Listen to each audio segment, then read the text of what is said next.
Сәлем қыздар, мен бүгін сіздерге тұшпара түюдің ең оңай әрі жылдам түю әдісін бөлісетін боламын. Ол үшін бізге дайын қамырымызды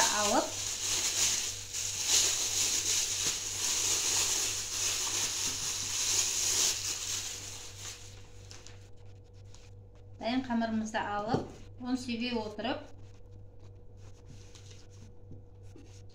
жайып аламыз. Қыздар бүйтіп қамырдан екі шетін ыса отырып, қамырымызды шамалы жұқа етіп жаямыз. Қамырымыз дайын болды. Енді осыны төрт бұрышлап, майдалап тураймыз. Перменнің формасын шығару үшін. Шетінен бастап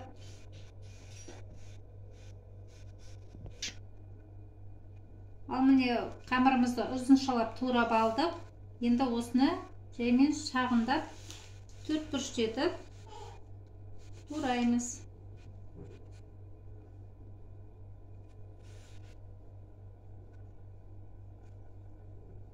Мынандай етіп тураймыз.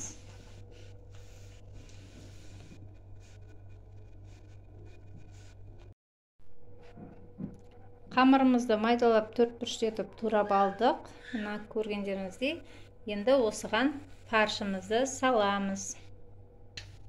Мына қамырымызға дайын болған салмамызды жаймендеп шетінен бастап саламыз.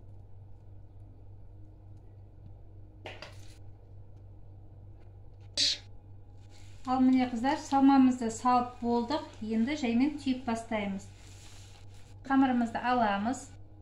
Екі бұрышын бір-біріне жабыстырамыз. Жабыстырып жібереміз. Айналдырып барып қысамыз. Перменіміз дайын. Тағы да мынаны аламыз. Bir-birine ұштастырамыз, қысамыз.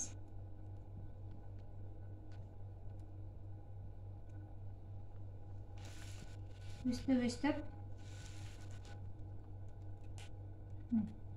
ұштастырамыз.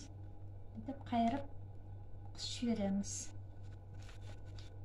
Тағы біреуін алып көрсетейін. Мынаны аламыз, ұштастырамыз, қысамыз.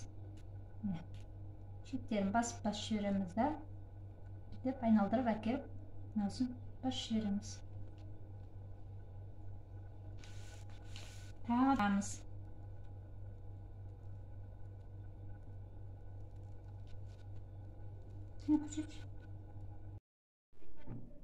Ал қыздар, міне тұшпарамыз дайын болды, әдемі болып түйілді.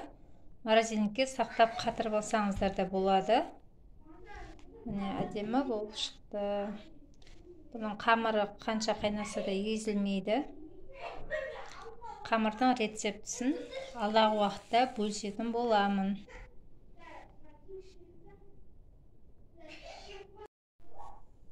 Сіздермен болған Жанар. Каналыма жазылуды ұмытпаңыздар. Алда талай оңай әрі дәмді рецепттермен бөлісетін боламын. Сау болыңыздар.